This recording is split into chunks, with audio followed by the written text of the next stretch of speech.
आज हम लोग देखेंगे बायोलॉजी क्लास 12 का chapter number 1 reproduction in organism. ठीक है, तो हम लोग रोज़ कंटिन्यू करेंगे एनसीईआरटी से बायो को कंप्लीट करना। ठीक है, तो ये बहुत ही इम्पॉर्टेंट है कोई भी मतलब कॉम्पिटिटिव एग्ज़ाम के लिए, जैसे कि नर्सिंग हो गया, नीट हो गया, CUET होता है, ये सब के लिए। ठीक है, तो बायो बहुत इम्पॉर्टेंट है। तो हम लोग देख रहे हैं रिप्रोडक्शन इन ऑर्गेनिज्म। ठीक है, तो ऑर्गेनिज्म में रिप्रोडक्शन कैसे होता है उसके बारे में हम लोग जानेंगे। ठीक है, तो क्या है यहाँ पे, each and every organism can live only for a certain period of time. कोई भी ऑर्गेनिज्म है वो रहता है, उसका लाइफ है वो कुछ लिमिटेड पीरियड ऑफ टाइम तक ही रहता है। ठीक है, और the time period from birth to the natural death of an organism represent its life span। जो टाइम पीरियड होता है बर्थ और नेचुरल डेथ का, उसी को बोलते हैं, जो टाइम ड्यूरेशन होता है उसी को बोलते हैं life span. Life span of a few organism are given in figure 1.1। तो पीछे के पेज में 1.1 में कुछ ऑर्गेनिज्म है, उनका लाइफ स्पेन दिया हुआ है। Several other organism are drawn for which you should find out their life span. ठीक है, and write in the space provided. तो यहाँ पे बोल रहा है कि उसका जो भी लाइफ स्पैन है उसको ढूंढना और वो वहाँ पे जो स्पेस प्रोवाइडेड किया गया उसमें फिल करना। ठीक है, तो हम लोग बाद में करेंगे।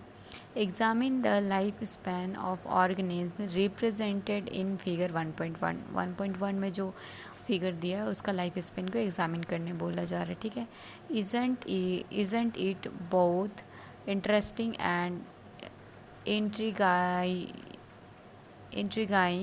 to note that it may be as short as few days as long as few thousand year। तो यहाँ पे ये बोलना चाह रहा है कि बहुत ही इंटरेस्टिंग एंड इंट्रिगिंग है कि मतलब कुछ ऑर्गेनिज्म का लाइफ बहुत ही कम डेज का भी होता है और बहुत ही लॉन्ग ईयर्स का होता है, मतलब 1000 ईयर तक का भी उनका लाइफ स्पेन होता है। तो इंटरेस्टिंग है या नहीं, कि हमें जानने का तो बहुत इंटरेस्ट रहता है ना कि कौन जल्दी, किसका कितना लाइफ स्पेन है, किसका कितना कम लाइफ स्पेन है, वो जानने को बहुत रहता है। ठीक है, तो between these two extremes are the life spans of most other living organism। ठीक है, तो you may not note that lifespan of organism are not necessarily correlated with their size. मतलब क्या बोल रहे हैं ना कि किसी का भी लाइफ स्पेन उसका साइज से रिलेट नहीं कर सकते। ऐसा नहीं बोल सकते कि बहुत बड़ा ऑर्गेनिज्म है तो उसका लाइफ स्पेन भी बहुत बड़ा होगा। ठीक है, the size of crows and parrot is not very different yet their life span so a wide differences. ठीक है, यहाँ पे बोल रहा है कि क्रो और पैरोट, ठीक है, क्रो और पैरट दोनों एक ही जैसे रहते हैं, जितना साइज क्रो का है उतना ही पैरट का ऑलमोस्ट रहता है। ठीक है, बट दोनों का मतलब जो भी है साइज है वो डिफरेंट नहीं है, लेकिन लाइफ स्पेन में बहुत ही ज़्यादा डिफरेंस है। ठीक है, पैरट 140 ईयर्स का लाइफ स्पेन होता है, लेकिन क्रो का उतना लाइफ स्पेन नहीं होता है। Similarly a mango tree has a much shorter life span as compare to a peepal tree. तो देखा होगा आप लोगों ने कि जो मैंगो ट्री होता है वो जल्दी मर जाता है। ठीक है, जल्दी उसमें कीड़े लग जाते हैं, सड़ जाता है वो, लेकिन जो पीपल ट्री है वो सालों साल ज़िंदा रहता है। दोनों है तो ट्री, ठीक है, दोनों तो ट्री हैं, दोनों बड़े बड़े ट्री हैं, लेकिन दोनों का लाइफ स्पेन में बहुत डिफरेंस है। तो वही वो सेट वेरीफाई कर रहा है कि जो ऑर्गेनिज्म का साइज़ है उस पर उसका लाइफ स्पेन डिपेंडेंट नहीं है। What ever be the life span, death of every individual organism is certainty. किसी भी ऑर्गेनिज्म का जिसका भी मतलब लाइफ जीवित है उसका मतलब डेथ एकदम पक्का है। ठीक है, that is no individual is immortal.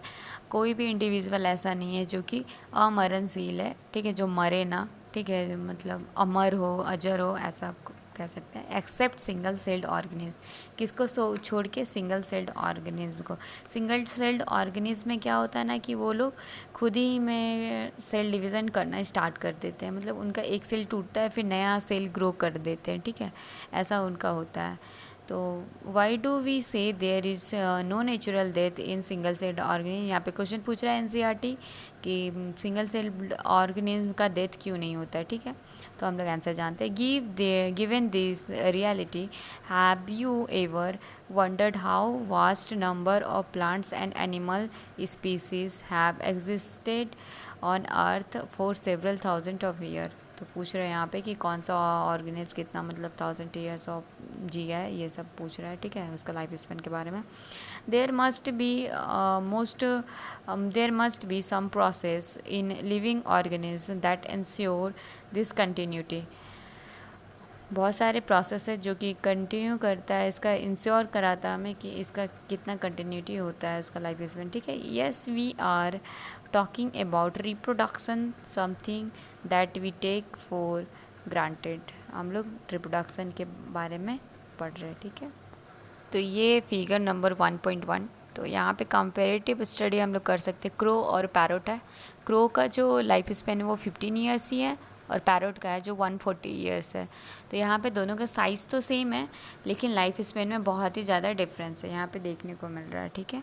तो वही वो बोलना चाह रहा था पीछे की पैरा में। अब यहाँ पर डेफिनेशन है रिप्रोडक्शन, ठीक है।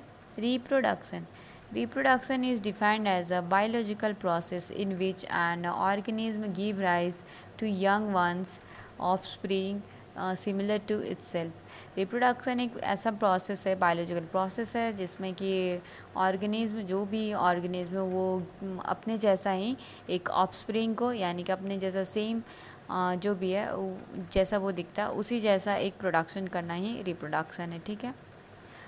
This offspring grow, mature and in turn produce new offspring. और फिर वो जो भी ऑफस्प्रिंग को वो प्रोड्यूस करता है वो फिर ग्रो होता है, मैच्योर करता है और फिर नए ऑफस्प्रिंग में कन्वर्ट नया ऑफस्प्रिंग प्रोड्यूस करता है। यही इसका प्रोसेस है रिप्रोडक्शन का। तो यहाँ पे है फिर आगे the offspring grow, mature and in turn produce new offspring, ठीक है, पढ़ लिया हम लोगों ने। Thus there is a cycle of birth, growth and death. इसलिए इसको बोलते हैं कि एक साइकिल चलता है बर्थ, ग्रोथ और डेथ का। कोई भी ऑर्गेनिज्म पहले रिप्रोडक्शन किया, ठीक है, फिर वो रिप्रोडक्शन किया, ग्रो किया, फिर पहले रिप्रोडक्शन किया तो क्या हुआ कि उसका बर्थ हुआ, ठीक है, फिर वो ग्रो किया, ग्रो करने के बाद फिर वो डेथ हो जाता है, फिर डेथ हो गया, ठीक है। फिर एक नया ऑर्गेनिज्म का लाइफ आ चुका रहता है क्योंकि वो बर्थ कर चुका रहता है, मतलब रिप्रोडक्शन कर चुका रहता है, फिर ग्रो होता है, फिर डेथ होता है। तो ये एक साइक्लिकल प्रोसेस है, ये चलते रहता है, ठीक है। और फिर reproduction enables the continuity of the species generation after generation. Reproduction क्या करता है ना कि स्पीसीज़ का कंटिन्यूएशन करता है जनरेशन आफ्टर जनरेशन, ठीक है। You will study later in chapter 5 principle of inheritance and variation, जो जेनेटिक्स का चैप्टर उसमें हम लोग पढ़ेंगे। How generation variation is created and inherited during reproduction. तो इसके बारे में हम लोग पढ़ेंगे कि कैसे रिप्रोडक्शन होता है, कैसे इनहेरिटेशन होता है, कैसे जेनेटिक वेरिएशन होता है। तो वो हम लोग जेनेटिक्स चैप्टर में पढ़ेंगे, ठीक है। There is a large diversity in the biological world and each organism। Biological world और each organism का एक लार्ज डाइवर्सिटी है, ठीक है। Has evolve its own mechanism, इसका खुद का मैकेनिज्म होता है to multiply and produce offspring. Offspring को प्रोड्यूस करना और मल्टीप्लाई करने का हर जो भी बायोलॉजी है हमारा, उसका एक अपना खुद का मैकेनिज्म होता है, ठीक है। The organism habitat, its internal physiology and several other factors are collectively responsible for how it produce. तो जो कोई भी ऑर्गेनिज्म कैसे प्रोड्यूस करता है उसके लिए कुछ इंटरनल फिजियोलॉजी है वो रिस्पॉन्सिबल होते हैं। उसका हैबिटेट, कहाँ पे वो रह रहा है, उसके बेसिस पे। अगर वो वाटर में रह रहा है तो वो वाटर में रिप्रोडक्शन करेगा, उसका वो अलग ही होगा। अगर कोई ऑर्गेनिज्म टेरेस्ट्रियल यानी कि लैंड पे रह रहा है तो उसका भी अलग अपना मैकेनिज्म होगा रिप्रोडक्शन का। फिर इंटरनल फिजियोलॉजी, उसका जो भी रिप्रोडक्टिव स्ट्रक्चर है, उसका जो बनावटी है उसका कैसा है, उस पर भी वो डिपेंड करता है। एंड सेवरल अदर फैक्टर्स जैसे कि are collectively responsible for reproduction. तो बहुत सारे ऐसे फैक्टर है जो कि रिस्पॉन्सिबल होता है रिप्रोडक्शन के लिए, ठीक है। अलग अलग अपना ऑर्गेनिज्म का मैकेनिज्म होता है रिप्रोडक्शन का, ठीक है। Based on whether there is participation of one organism or two in the process of reproduction। यहाँ पे क्या होता है ना कि बेस्ड होता है, मतलब उसका जैसा उसका मैकेनिज्म होता है उसके बेसिस पे हम लोग बोल सकते हैं कि वन ऑर्गेनिज्म पार्टिसिपेट हो रहा है या फिर दो ऑर्गेनिज्म, ठीक है।